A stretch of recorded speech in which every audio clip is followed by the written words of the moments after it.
প্রিয় দর্শক বন্ধু, কে কেমন আছেন? আশা রাখছি সবাই ভালো আছেন। ভালো থাকতেই হবে। আমার চ্যানেল www@কস্তুরী অ্যাস্ট্রোলজি ইউটিউব চ্যানেল আমার ডেসক্রিপশন বক্সে দেওয়া আছে। ওখানে নাম্বার আছে, যদি যোগাযোগ করতে ইচ্ছে হয়, শাস্ত্র সম্বন্ধে জানার ইচ্ছে হয় এবং তার সঙ্গে কোনো দৈবিক শাস্ত্রের কোনো কিছু কর্ম আপনার নিজের সোশ্যাল মিডিয়ার মধ্যে এসে নাম্বার নিয়ে, ডেসক্রিপশন বক্স থেকে নাম্বারটা নিয়ে যে কেউ কিন্তু ফোন করতে পারেন সমস্যার সমাধানের জন্য। আমি শ্রী সীতারাম অ্যাস্ট্রোলজি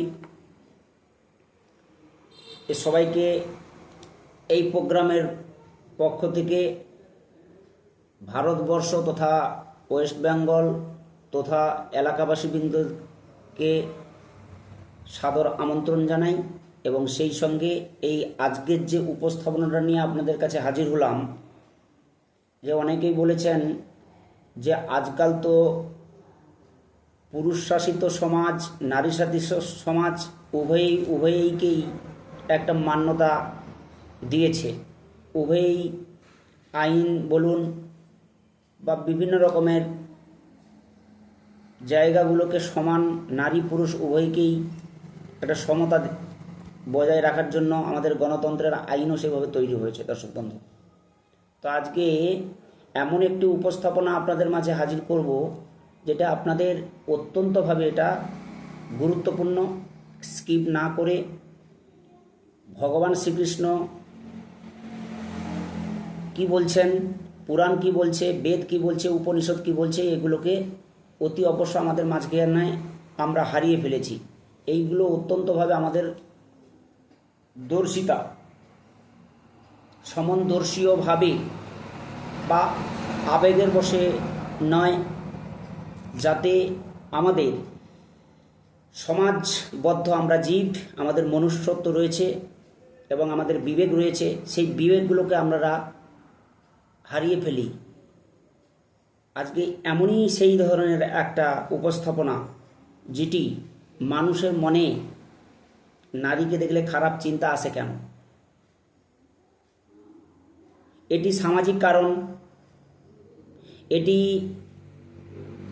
অর্থনৈতিক কারণও বটে এবং তার সাথে সাথে বিভিন্ন ধরনের কারণ, সেগুলো ভিডিওতে আমি ব্যাখ্যা দেব। এখানে শাস্ত্র ও মনতত্ত্বের গোপন তত্ত্ব, যে সত্য ঘটনা, সেগুলো এর মধ্যে উদ্ধৃত হয়েছে। স্কিপ না করে দেখবেন ধৈর্য সহকারে। এবার ফিরি আসল জায়গাতে।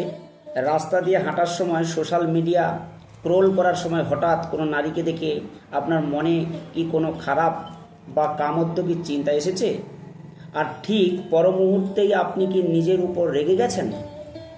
আপনি কি ভেবেছেন, ছি, এত নোংরা কেন, আমি ও নিজের নিয়ন্ত্রণও রাখতে পারছি না?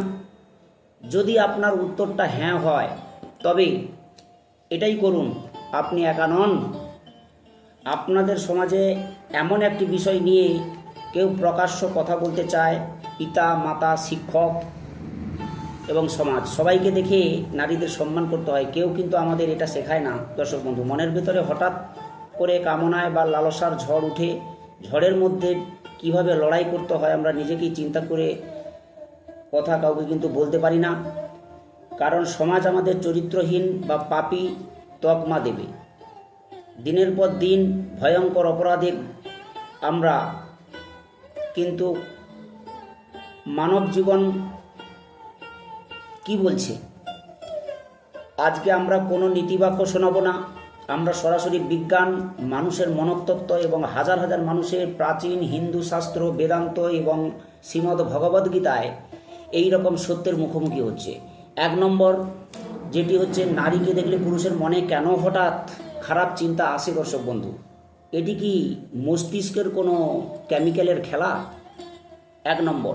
দ্বিতীয় নম্বর, এই বিষয়ে আমাদের শাস্ত্র, উপনিষদ এবং গীতা কি বলছে তারই ব্যাখ্যা। এবং 3 নম্বর, এটি কি শুধু পুরুষের চরিত্র নাকি এর পিছনে কোনো গভীর আধ্যাত্মিক রহস্য লুকিয়ে আছে দর্শক বন্ধু?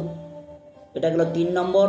এবং 4 নম্বর হচ্ছে সবচেয়ে বড় প্রশ্ন, মানুষ কি সত্যি তার নিজের চিন্তাকে 100% নিয়ন্ত্রণ করতে পারে দর্শক বন্ধু? ভিডিওটি 1 সেকেন্ডও স্কিপ না করে কিন্তু শেষ পর্যন্ত দেখবেন, করজোড়ে আপনাদের কাছে বিনয় করছি। কারণ আজকের এই 30 মিনিটে আপনার নিজের জীবন, আপনার দৃষ্টিভঙ্গি চিরতরে বদলে দিতে পারে দর্শক বন্ধু।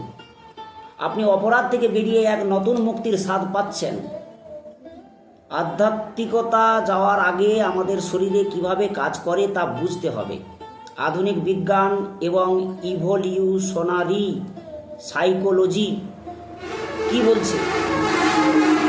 পুরুষ মানুষের মস্তিষ্কের প্রকৃতি বা ঈশ্বর এমনভাবে ডিজাইন করেছে যে তারা ভিজুয়াল স্টিমুলি বা দৃশ্যমান বস্তুর প্রতি অত্যন্ত দ্রুত প্রতিক্রিয়া দেখায়। আজ থেকে লক্ষ লক্ষ বছর আগে যখন মানুষ গুহায় থাকতো, তখন তাদের জীবনের মূল লক্ষ্য ছিল মাত্র 2টি। একটা হচ্ছে বেঁচে থাকা বা সার্ভিভাল, এবং দ্বিতীয় হচ্ছে নিজের বংশবৃদ্ধি করা অর্থাৎ রিপ্রোডাকশান।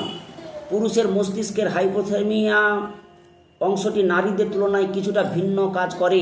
একজন পুরুষ যখন কোনো বিপরীত লিঙ্গের মানুষকে দেখে, তখন তার মস্তিষ্ক মাত্র কয়েক মিলি সেকেন্ডের মধ্যে টেস্টোস্টেরন এবং ডোপামিনের স্রোত বয়ে যায় দর্শক বন্ধু। প্রকৃত পুরুষকে এভাবেই প্রোগ্রাম করেছে যাতে মানবজাতি পৃথিবী থেকে বিলুপ্ত না হয়ে যায় দর্শক বন্ধু। তাই যখন কোনো নারীকে দেখে আপনার মনে প্রথম কামুক বা আকর্ষণের চিন্তাটি আসছে, সেটি কিন্তু আপনার চরিত্রহীনতার প্রমাণ নয় দর্শক বন্ধু। এটি হলো আপনার ভিতরের একটি লক্ষ্য, বছরের আদিম জেনেটিক প্রোগ্রামিং রিফ্লেক্স অ্যাকশন। আপনার চোখে কিছু একটা দেখলেন, তার মস্তিষ্ক তার কেমিক্যাল রিলিজ করলো। এটি ঠিক ততটাই স্বাভাবিক যতটা স্বাভাবিকে আপনার চোখের সামনে কেউ হাত নাড়ালে আপনার চোখের পাতা নিজে থেকেই বন্ধ হয়ে যায় দর্শক বন্ধু। কিন্তু এখানেই আসে সবচেয়ে বড় মোড়। আমরা তো গুহা মানব নই যে আমাদের মস্তিষ্কের একটি বিশেষ অংশ, যাকে বলা হয় প্রিফ্রন্টাল কর্টেক্স, যা আমাদের বিবেক, লজিক এবং আত্মনিয়ন্ত্রণের জায়গা দর্শক বন্ধু। এবারে চলে যাই বিজ্ঞান কি বলছে দর্শক বন্ধু। প্রথম দৃষ্টি বা ফার্স্ট থট হলো বায়োলজি। যারা বায়োলজির ছাত্র তারা নিশ্চয়ই উপলব্ধি করবেন দর্শক বন্ধু। কিন্তু দ্বিতীয় সেকেন্ড হচ্ছে থট, যেটা হচ্ছে আপনাদের চয়েস বা সিদ্ধান্ত। রাস্তায় কাউকে দেখে ফেললেন, মনে আকর্ষণ তৈরি হওয়াটা প্রকৃতির স্বাভাবিক লক্ষণ দর্শক বন্ধু। কিন্তু সেই আকর্ষণে বশবর্তী হয়ে সেই নারীকে যদি দিনের পর দিন ফ্যাক্টরি তৈরি করা হয়, তবে অবজেক্টিফাই বা ভোগের বস্তু হিসেবে দেখা, এটি হলো আপনার মনের দুর্বলতা দর্শক বন্ধু। সেই দুর্বলতাটা আপনাকে কাটাতে হবে। আর শাস্ত্র কি বলছে? এখানেই হস্তক্ষেপ করছে শাস্ত্র। বৈদিক শাস্ত্র মানুষের এই ভেতরের কামনা বাসনার অঙ্গীকার কিন্তু করেনি দর্শক বন্ধু। হিন্দু ধর্মে জীবনের 4টি মূল লক্ষ্যের কথা বলা হয়েছে, যেটা হচ্ছে ধর্ম, অর্থ, মোক্ষ এবং কাম। বাসনাকে জীবনের এই অংশ হিসেবে প্রকৃতি দেওয়া সৃষ্টি তৈরি হয়েছে। কিন্তু শ্রীমদ্ ভগবদ গীতায় 3য় অধ্যায়ে আপনারা চলে যান, যারা বেদ বেদান্তকে নিয়ে ভাবেন, শ্রীকৃষ্ণ ঠিক আপনার মতোই একটি প্রশ্ন করেছিলেন, অথ কেন প্রযুক্ত মোহং চরতি পুরুষ, অর্থাৎ হে কৃষ্ণ, মানুষ কার দ্বারা চলতে পারে নিজের ইচ্ছা না থাকা সত্ত্বেও যেন বলপূর্বক পাপ কর্মে বা খারাপ চিন্তায় লিপ্ত হয়। তখন শ্রীকৃষ্ণ একটি যুগান্তকারী উত্তর দিয়েছিলেন দর্শক বন্ধু। তিনি বলেছিলেন, কাম এস ক্রোধ এস রজগুণ সমুদ্ভব মহাসন মহাপ্রাপ্তা বিদ্যন হেবি বৈরিনাম, অর্থাৎ হে অর্জুন, এটি হলো কাম বা রজস্তরের থেকে উৎপন্ন হয়। এই কামই মানুষের সবচেয়ে বড় শত্রু, যা কখনো তৃপ্ত হয় না। ঠিক যেমন আগুনে যতই ঘি ঢালা হোক না কেন, আগুন কখনো শান্ত থাকতে পারে না, দাউ দাউ করে জ্বলতে থাকে। শাস্ত্র বলছে বিশ্বের এই মায়া জালে আবৃত্ত যখন আমরা কোনো মানুষের শারীরিক রূপকে দেখি, তখন মায়া আমাদের চোখে একটি পর্দা ফেলে দেয়। মায়া আমাদের বোঝায় যে এর শরীরের মধ্যেই সব সুখ কিন্তু লুকিয়ে আছে। কিন্তু উপনিষদ কি বলছে? আমরা আসলে কোনো নারীকে দেখে আকৃষ্ট হই না দর্শক বন্ধু, আমরা আকৃষ্ট হই সেই পরম সত্তার সৌন্দর্যের খণ্ডাংশের প্রতি, যা এই শরীরের মধ্যে প্রতিফলিত হচ্ছে। কিন্তু আমাদের অজ্ঞতার কারণে আপনার শরীরটাকেই চূড়ান্ত সত্য বলে ধরে নিন। চলে যান পুরাণে, বিশ্বামিত্রের মতো মহর্ষি, যিনি 1000 বছর ধরে কঠোর তপস্যা করেছিলেন, তিনি মেনকাকে দেখে নিজের কামনার কাছে আত্মসমর্পণ করেছিলেন। পরাশর মুনি মৎস্যগন্ধা রূপে গন্ধ হয়েছিলেন। সাধারণ মানুষের কি দোষ দর্শক বন্ধু? শাস্ত্র বলছে কামনায় জন্ম নেওয়াটা দোষের নয়, কিন্তু কামনার দাস হয়ে যাওয়াটাই হচ্ছে পতনের কারণ। আপনি যখন কাউকে দেখে কোনো চিন্তা করেন, তখন আপনি আসলে সেই নারীর প্রতি ক্ষতি করেন না, আপনি নিজের ভেতরের ঐশ্বর্যের শক্তি অর্থাৎ রজকে নষ্ট করেন। আপনি নিজেকে একজন মানুষের থেকে একটা সাধারণ পশুর স্তরে নামিয়ে আনেন। এখানে একটি বড় প্রশ্ন আছে, সমাজে তো নারী পুরুষ উভয়েই থাকে কিনা বলুন? তাহলে কি দেখব? পুরুষেই এই খারাপ চিন্তা মধ্যে কি শুধু চলে আসে? এটি কিন্তু পুরুষদের দুর্বলতা নয় দর্শক বন্ধু, এর উত্তর হলো একদমই নয়। কারণ কাম এবং বাসনা শারীরিক সম্পর্ক কেবল পুরুষের একচেটিয়া সম্পত্তি নয়, নারী এবং পুরুষ উভয়ের ভেতরে প্রকৃতি এই শক্তি সমানভাবে বিরাজ করে, কিন্তু তাদের কাজ করার ধারণাটা আলাদা। মনোবিজ্ঞানীদের মতে পুরুষেরা হলো মূলত ভিজুয়াল স্টিমুলেট, অর্থাৎ পুরুষরা চোখে দেখে সবচেয়ে দ্রুত আকৃষ্ট হয়। একটি সুন্দর মুখ বা শরীর গঠন মুহূর্তের মধ্যে পুরুষদের মস্তিষ্ক স্পর্শ তৈরি করতে পারে।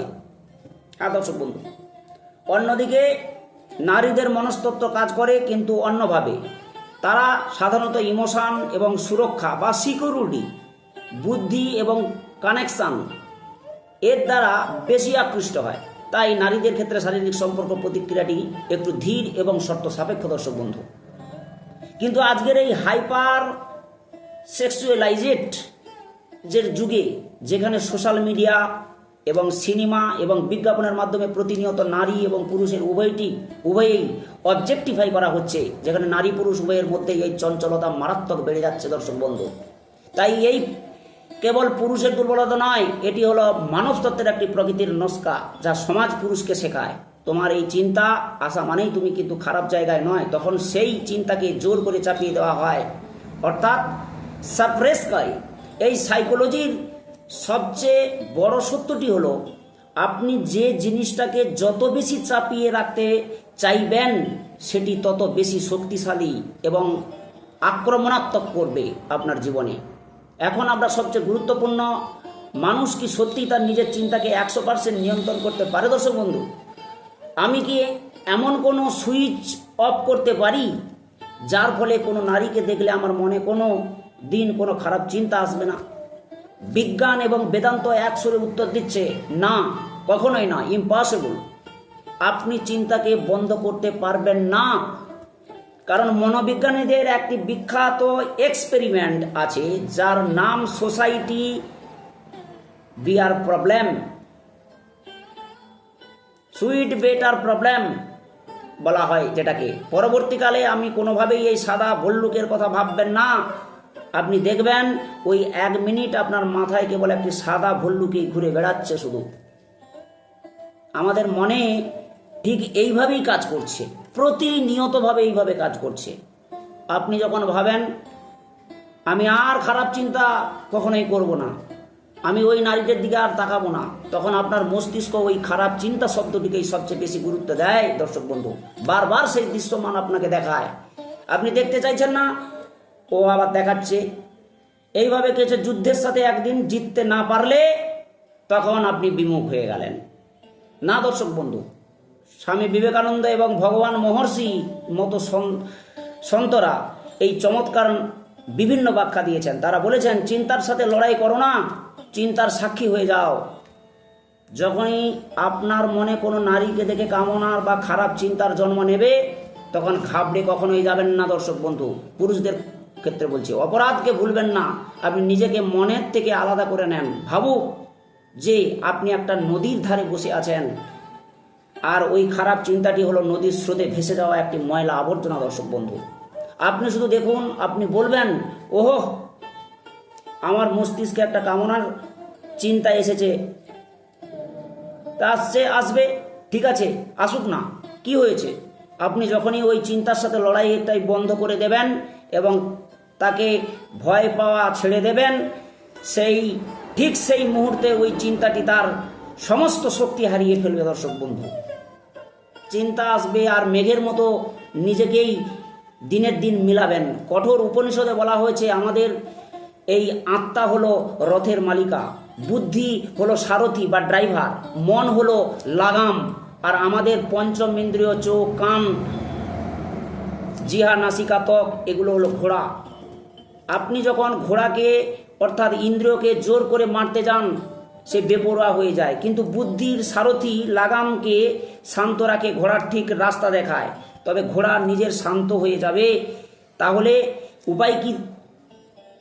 এই প্রথম প্রবলেম মস্তিষ্কের, আমরা কি করব? এর উত্তর কি? সাপ্রেক্স করবেন না, সাপ্লিমেন্ট করুন, অর্থাৎ এই শক্তির রূপান্তর ঘটান। কাম শক্তি, সেক্সুয়াল এনার্জিবিটি হলো মানুষের শরীরের সবচেয়ে শক্তিশালী শক্তি। আপনি এই পৃথিবীতে এসেছেন এই শক্তির কারণেই, তাই এই শক্তিকে ঘৃণা করবেন না কখনো, তাকে মদত দিতে থাকুন, সবই এই শান্তির উদ্রেক হবে। জানবেন সেই ভিতরের নিউক্লিয়াস এনার্জিটা তৈরি হচ্ছে। বেশিরভাগ মানুষ এই এনার্জিতে পর্নোগ্রাফি, হস্তমৈথুন এবং অবজেক্টিফিকেশনের মধ্যে নষ্ট করে ফেলেছে। কিন্তু এই শক্তিকে নিজের কেরিয়ার হিসেবে ফিটনেস এবং ধ্যান বা কোনো ক্রিয়েটিভ কাজের মধ্যে দিয়ে ঢুকিয়ে দিতে পারেন। তিনি সাধারণ মানুষ থেকে সুপার হিউম্যান বা মহাপুরুষে পরিণত হতে পারেন। একই যোগশাস্ত্রে বলা হচ্ছে উর্বরেতা হওয়া। আর মনস্তাত্ত্বিক দিক থেকে এই অদ্ভুত এক চমৎকার টেকনিক আমাদের শরীরে গেছেন শ্রী রামকৃষ্ণ পরমহংসদেব এখানে বলেছেন। তিনি বলেছেন জগতের প্রতিটি নারী হলেন জগৎমাতা বা দেবী কালী, এবং এটি তার রূপ। নারীকে দেখে আপনার মনে দুর্বলতা আসবে, তার সঙ্গে সঙ্গে নিজের চিন্তার প্রকাশ পরিবর্তন করে নিন এবং ভোগবাদ মাংসের শরীর হিসেবে দেখে না কখনো, তাকে একবার মা একবার কন্যা হিসেবে দেখার চেষ্টা করুন। দর্শক বন্ধু, পুরুষদের কাছে করজোড়ে আবেদন। এটি শুনলে খুব সাধারণ মনে হয় যে সাইকোলজির ইমপ্যাক্ট মারাত্মক একটা সচেতনতার, নারীর চোখের দিকে তাকে, শরীরের দিকে নয়, তার ভেতরের আত্মাকে সম্মান করতে শুরু করুন। তখন আপনার ভেতরের পশু নিবৃত্তি নিয়ে নিজের থেকেই মাথা নত করে ফেলবে। ব্রহ্মচর্য মানে কেবল চোখ বন্ধ করে থাকা বা নারীর দিকে দূরে পালিয়ে যাওয়া নয় দর্শক বন্ধু। আসল ব্রহ্মচর্য হলো ঈশ্বরের পথে বিচরণ করা, যে জগতের সব কিছুর মধ্যে ঈশ্বরের সেই সুন্দর সৃষ্টিকে দেখতে পাওয়া। বন্ধুরা, মানুষের মনে কাম বা চিন্তা, খারাপ চিন্তার আশাটা কোনো পাপ নয় দর্শক বন্ধু, এটি প্রকৃতির নিয়ম, এটি আসতেই পারে। নিজের চরিত্রকে নষ্ট করে ফেলাটা হলো অজ্ঞতা। আজ থেকে নিজের মনের মধ্যে আসা কোনো চিন্তা নিয়ে অপরাধ বোধে ভুগবেন না, নিজেকে ঘৃণা করবেন না। আপনি মানুষ, আপনাকে মেরুদণ্ড আপনার রয়েছে, সজাগ দৃষ্টিতে তাকান। যন্ত্র নন যে সুইচ অফ করলেই চিন্তা বন্ধ হয়ে যাবে। চিন্তা কখনো বন্ধ হয় না দর্শক বন্ধু, চিন্তা আসবে, তাকে পরাজয় করতে শিখুন। আকাঙ্ক্ষিত অতিথির মতো তাকে কেবল লক্ষ্য করুন, তাকে ভেতরে বসতে দেবেন না, তাকে আশ্রয় দেবেন না। আপনি দেখবেন যে নিজে থেকেই সে আপনা আপনি চলে যাবে। নিজেকে ভেতর থেকে অসীম শক্তির সত্তা বিনোদন বা লালসায় নষ্ট না করে তাকে নিজের জীবনের লক্ষ্য পূরণের জ্বালানি হিসেবে ব্যবহার করুন। নারী কোনো ভোগের বস্তু নয়, নারী কোনো সেই পরমাকৃতি যিনি সম্মান করা ছাড়া কোনো পুরুষ কখনো আধ্যাত্মিক বা জগতের পূর্ণতা লাভ করতে পারে না। দর্শক বন্ধু, আজকের এই গভীর আলোচনাটি আপনার কেমন লাগলো এই ভিডিওটি কি আপনার ভেতরের কোনো প্রশ্নের উত্তর দিতে পেরেছে দর্শক বন্ধু? যদি পেরেছে তাহলে তাড়াতাড়ি কমেন্টে মতামত করুন এবং তাড়াতাড়ি আমাকে কমেন্টে লিখুন, শেয়ার করুন এবং কমেন্টের বক্সে একবার অবশ্যই লিখুন, আমি আমার মনকে জয় করব, মনকে জয় করব, মনকে জয় করব। মনস্তত্ত্ব, বেদান্ত দর্শন, জীবনের গভীরতর সত্যগুলি সহজ ভাষায় জানতে চ্যানেলটি সাবস্ক্রাইব করুন এবং পাশে থাকা বেল আইকনটি প্রেস করুন যাতে নিত্য নতুন, এবং লাইক করুন, শেয়ার করুন, বন্ধুদের সাথে শেয়ার করে ফেলুন। এখন থেকে শুরু করুন। বার্তাটি শোনা আজ অত্যন্ত প্রয়োজন। সবাই খুব ভালো থাকবেন, মনকে শান্ত রাখবেন এবং নিজের ভিতরের অসীম শক্তির উপর বিশ্বাস রাখবেন। দেখা হবে আগামী পর্বে কোনো সত্যের সন্ধানে। ততক্ষণের জন্য সবাইকে আবার পুনরায় ভারতবর্ষ তথা ওয়েস্ট বেঙ্গল ব্যাপী সমস্ত মানুষজনদেরকে, শ্রদ্ধাশীল ব্যক্তিদেরকে সবাইকে করজোড়ে বিনম্র প্রণাম জানাই। সবাই ভালো থাকুন, সুস্থ থাকুন, ভালো থাকতেই হবে। জয় শ্রী দাদা, জয় শ্রী দাদা, জয় শ্রী দাদা। এবং সেই সঙ্গে কখনোই জয় মা তারা, জয় মা তারা, এটা কিন্তু ভুলতে কখনোই ছাড়বেন না। জয় মা তারা বলাটাই হচ্ছে একটা পাওয়ার নেশান। আপনার এনার্জিবিটিকে জয় মা তারা, আপনি কাজ করছেন, খেলাধুলা করছেন, কারোর সঙ্গে কথা বলছেন, শক্তি সহকারে নিজেকে মাথা উঁচু রেখে সব সময় বলতে থাকুন জয় মা তারা, জয় মা তারা, জয় মা তারা।